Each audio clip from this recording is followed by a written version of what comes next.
To gain some intuition on what the MLE is, or what it does, let's do this question.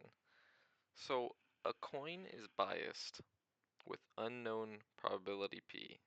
Unknown. Okay, to note.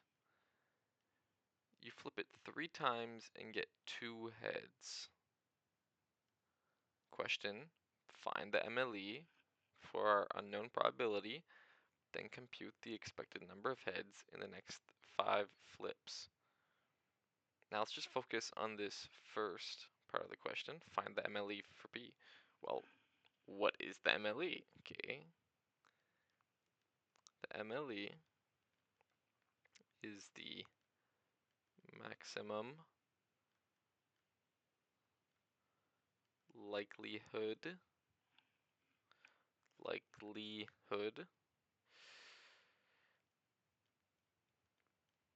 estimator.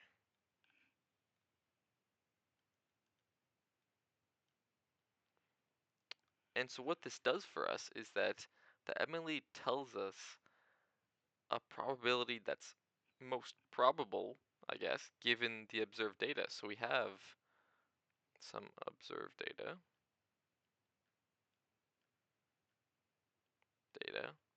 but an unknown probability. Wow, I just crossed it out. Unknown. And so we can sort of find what our probability is most likely to be given what the results we got. Okay, first let's just write out the question, or visualize it. So we have a coin, and we have a chance P of getting heads, and 1 minus P of getting tails, right? Because the total probability needs to be 100%. And so if this is P, this is just 1 minus P.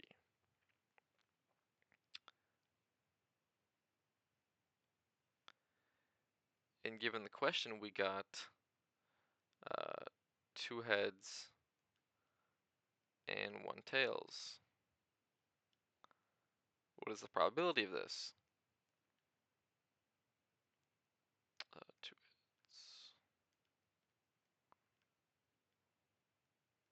Well, that would just be, since it's a compound event, it would be P times P, because we got heads twice, times our tails event, which would be P squared times 1 minus P.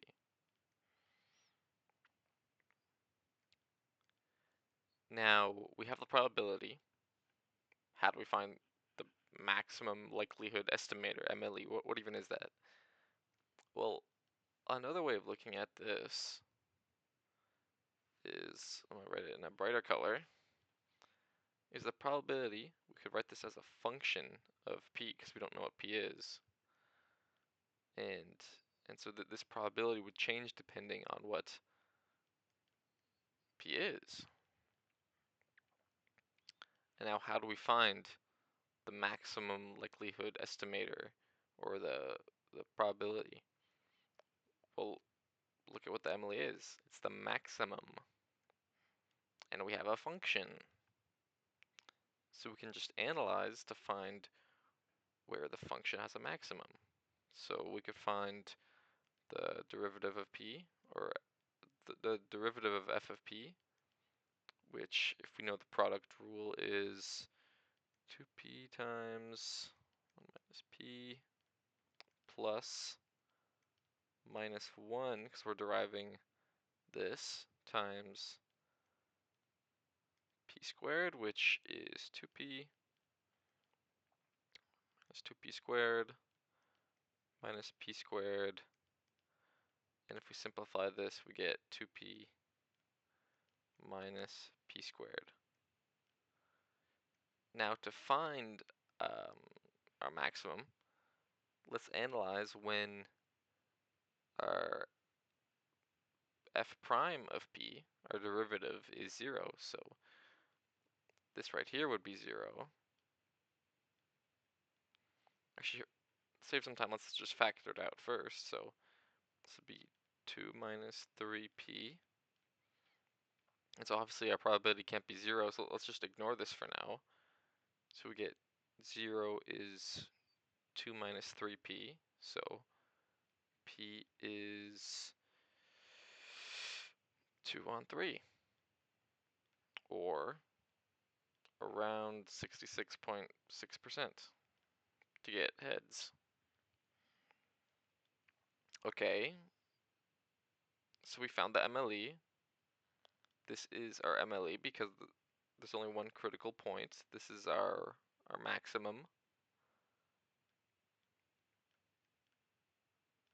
MLE.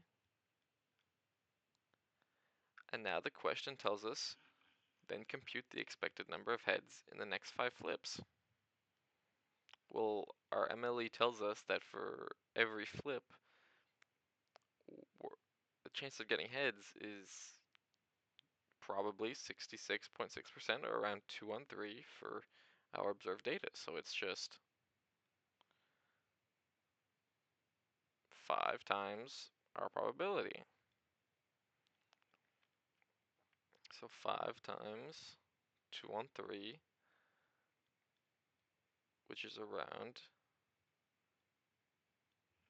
this.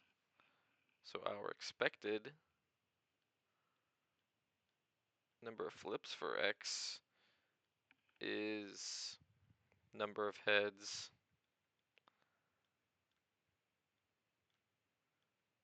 after 5 is 10 over 3 flips. So just a little recap. We found our likelihood estimator, or our maximum likelihood estimator, by sort of making a function out of our unknown probability. And just like any other function, you derive it to find the maximum point, and that is our MLE because we're dealing with a function of p, of our unknown probability. And the end result of our question is just simply 5 flips times our probability. That's the MLE.